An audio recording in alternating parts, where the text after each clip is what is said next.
Thank you for joining us today. Some of us are in a studio, and some of you are joining us online via the Who is the Lord Conference 2020. Thank you so much. Today we're talking about the 3 characteristics of a woman who knows and loves God. And we're talking about those characteristics as they're found in Isaiah 66:2, which reads, "These are the ones I look on with favor, those who are humble and contrite in spirit, and who tremble at my word." God is speaking that message through Isaiah the prophet to the people of Israel hundreds of years ago. But you know what? He's speaking it to us today too. And I am learning as I go along in my spiritual journey what it means to be humble and contrite in spirit and tremble at his word as well. You know, it's a tiny verse, and we're going to draw quite a bit out of it, but I think it's important that we understand the context of the verse. Isaiah received visions over a pretty long period of time that he shared from the Lord to the people of Israel, both the northern kingdom of Israel and the southern kingdom of Judah. And boy, he lived in some tumultuous times, just like us.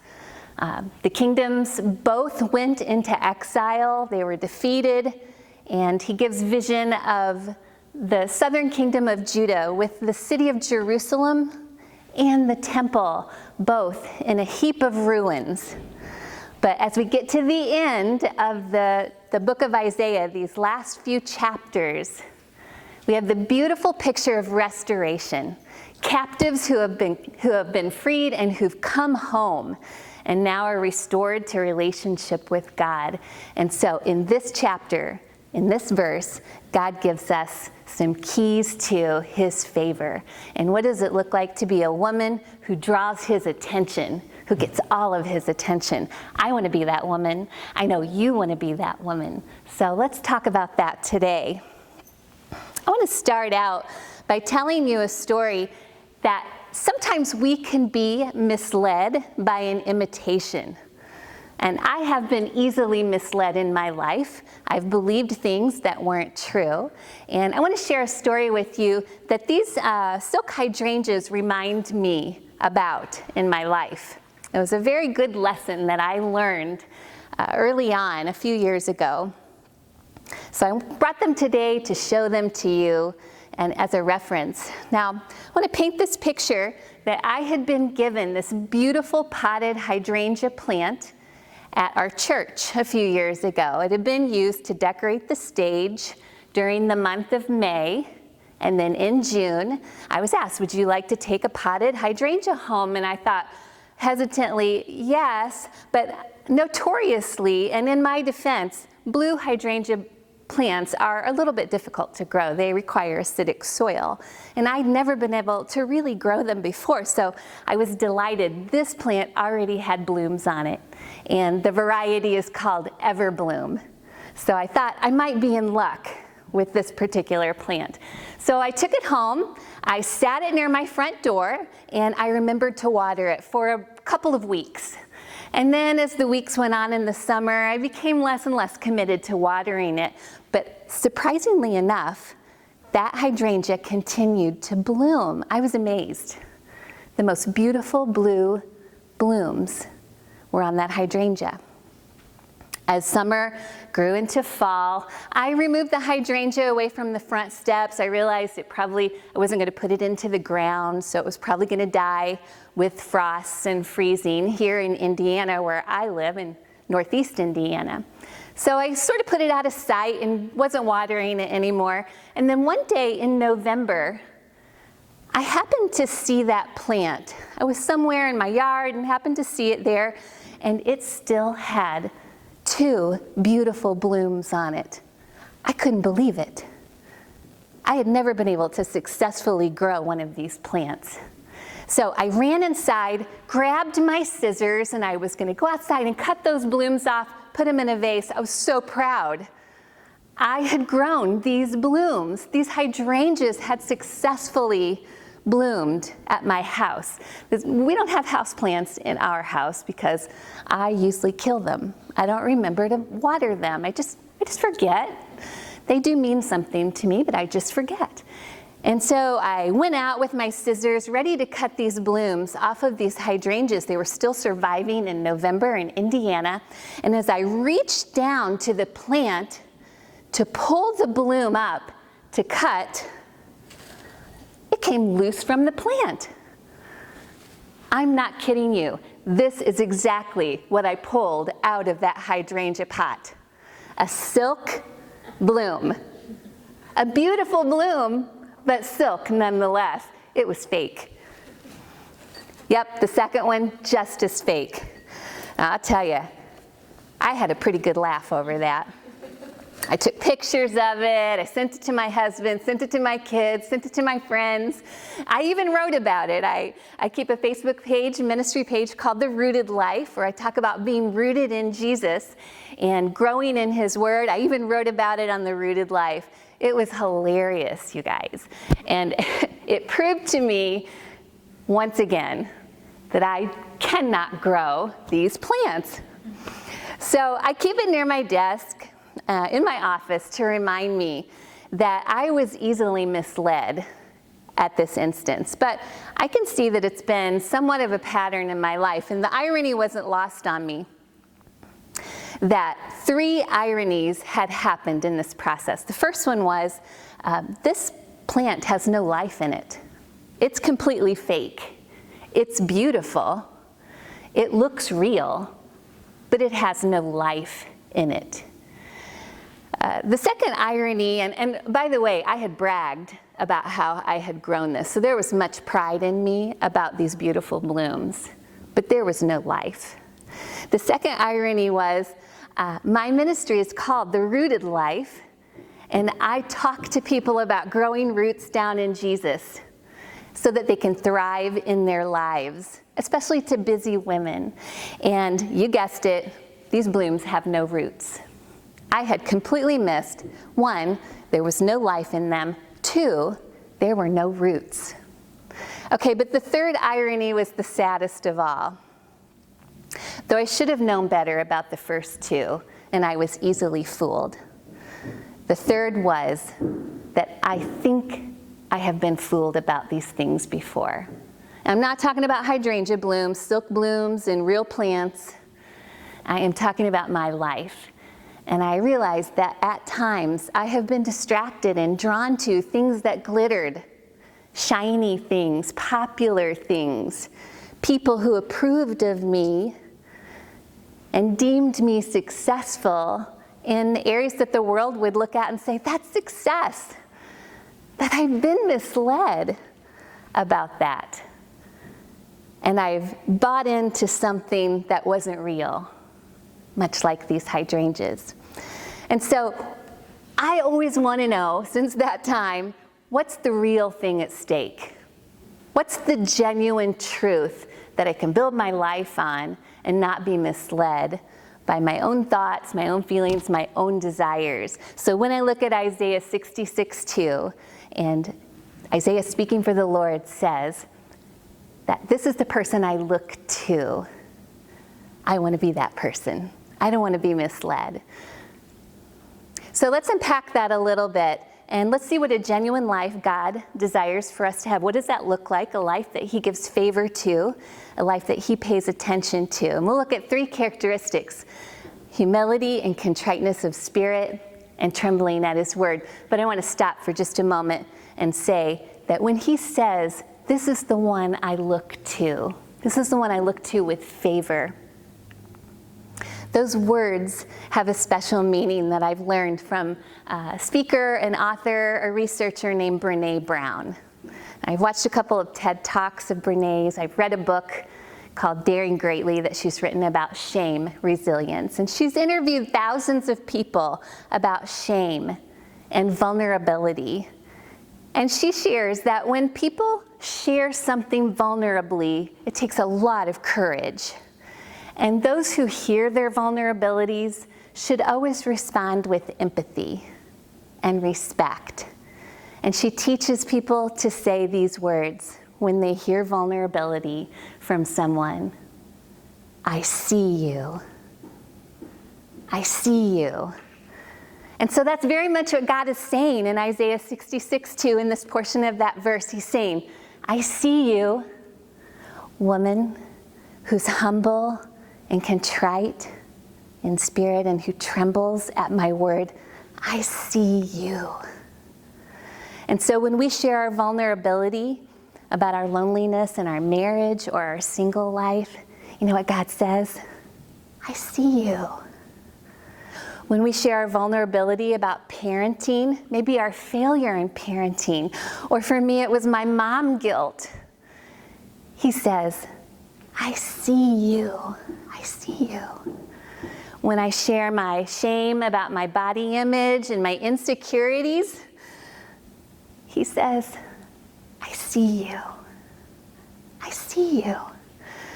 And so I want you to notice that God is saying to you, woman, today, and he's saying to me, I see you in your vulnerability, in your humility, and your contriteness of spirit. So let's talk about those first two characteristics, humility and contriteness of spirit. I want to unpack those two characteristics together briefly so that we understand them a little bit better. Sometimes they go right past us and we haven't understood them really. But when we look at their meaning, humility has the idea that I have nothing. It literally means that I have no wealth, that I am completely dependent upon someone else for what I need.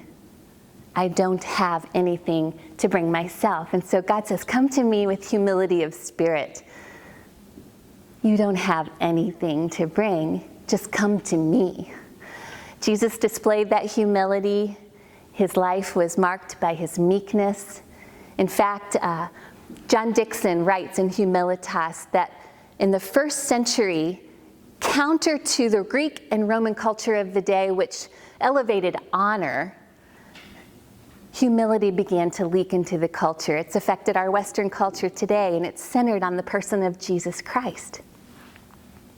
So when we talk about humility, it's the idea that we don't bring anything, we don't depend on anyone or anything. The second word, contrite, I like to use the word brokenness. It seems more popular in our culture today, and it virtually means the same thing. But here's what it means. It means to be lame. Literally lame. To walk with a limp. So when we come to God, he says, come, I welcome you, I see you. When you come to me and you don't bring anything that you admire, anything that you depend on, when you come to me with your spiritual and emotional limp, I see you. I see you. I love this idea because early in my life, I began to learn to hide my shame, hide my sin, to create a picture that looked beautiful to everyone else. In fact, a teacher in high school once said to me, you are like a duck. You're busy under the surface, paddling away, doing all kinds of things, but on the surface, you look smooth. You make it look smooth and beautiful and graceful. But I know you're paddling away under the surface. And most of my life, I've depended upon my own abilities, my own talents, my own abilities, my gifts, to come off looking smooth and graceful. Now, not always, of course, but that was the purpose, was to look smooth, to make it look easy. My husband was a pastor, a ministry leader. We've been married for 31 years. We have 3 adult children. And during the years of raising our children, I worked as a high school English teacher. As a high school English teacher, I put my job above everything else. I wanted to show up in that classroom every day and be amazing. You know, the dog and pony show, and keep the kids interested and wanting to learn English. And I loved teaching my discipline. But as the years went on and the toll of ministry life, church planting, pastoring, the toll of raising our own children, I began to wear out. And by my 10th year at my last school, I was exhausted. And I sat in the front row. My department head went through the list of priorities he wanted us to keep in mind for that year. And he said to us, this is the list I want you to have, and I want you to evaluate your lives by it. First of all, God. Second, your marriage. Third, your family, your children, your extended family. And fourth, this job. Well, inside I fell apart. It was a moment when I came face to face with the reality that I had completely disordered my priorities. I was living in reverse. My job came first, then my children, because they had demanding needs at that time. They were teenagers and elementary school age children. Then my husband with what was left over. And occasionally I fell asleep reading my Bible. Of course, I went to church most of the time. I got just enough of God to, satisfy that need to be spiritual and have something to say about what I was learning about God. But in reality, those priorities were reversed. So after a lot of prayer, a lot of thought, at the end of that school year, I decided to leave that job. It was a really tough decision because I received a lot of atta girl approval for that job and a paycheck. I loved that paycheck. And I decided to stay at home and wait on God. It was a big risk, you guys, because I didn't know what God was going to say, but I knew I was broken and I needed repair. And so that's the difference when I think we look at humility and contrite of spirit. There is a difference between broken and brokenness. We can know we're broken. And you see, my whole life, I had worked so hard to hide behind a veneer of perfection the brokenness that I had. When it finally all came tumbling out, my friends knew I was exhausted. I slept during the day while my kids were at school. I would rally myself in the evening to try to make some dinner, spend time with them, and then back to bed. My extroverted self had to say no to people who invited me to go do fun things. And so here I was, an exhausted woman who had completely disordered her priorities, and she was now waiting on God. So humility and contrite, or brokenness in spirit, God welcomed me when I finally let go of those and came to Him. That third characteristic, trembling at His word, I'm just going to say briefly, when we believe that God's word is the transforming agent in our lives, we will hang on to it. We will read it and we'll believe it. And when we believe that it puts us in touch with the living word, Jesus Christ, we'll find Him there. So over the course of this time, it was 8 years ago that I left my job and that I started sleeping and resting and taking care of myself. The layman's term is adrenal fatigue. Started taking care of my family and my marriage, and started fostering humility in my life, vulnerability toward God, and brokenness. Nancy DeMoss Wagamuth has written a book called Brokenness, The Heart God Revives, and she wrote a list of 30 characteristics of proud people and broken people. And that list has resonated with me my entire life, and now you can see why. I was so proud in my lack of vulnerability toward God and humility toward Him, and broken to reveal my brokenness to Him and to come to Him. But one of them says this: proud people try to cover up their lives and make it look good for everyone to see. But broken people, they don't care who knows. They don't care who sees the mess. They just know they're broken. And that was characteristic of me when I came to Jesus. I'm going to tell you right now that I started new practices in my life because I don't want the fake. I don't want to be seen as the fake. I want to be the real thing when God looks at me and He says, I see you. So I spend most mornings, and I have this luxury because my children are grown. It takes work, though, ladies, because I'm distracted. But I come to the Lord and I get on my face and I worship. I just spend time worshiping Him because I know when He's at the center of my life, I am less apt to choose my own agenda that day. I am less apt to put myself at the center and more apt to be vulnerable toward him and depend on him in my humility and my brokenness. And then I just start confessing self-sins. I learned this from Beth Moore years ago. She says, I just start confessing my self-righteousness, my self-promotion, my self-reliance, my self-absorption. And I could go on, but you get the idea. My self-sins. And when I've done those two things and I've come to his word reverently, I know he sees me. I know he sees me. I'm still waiting on him in some areas of my life, and I encourage you to go to him today. Could I challenge you with something today? And that's just to go to him with who you are. Go to him with your brokenness. Go to him in humility. He sees you. That's the person, that's the woman that he shows his favor to. So after this video ends, I'd encourage you to find some space, maybe on your knees, maybe on your face, but definitely with him, and draw near to him. That's what James says. Draw near to the Lord, and he will draw near to you.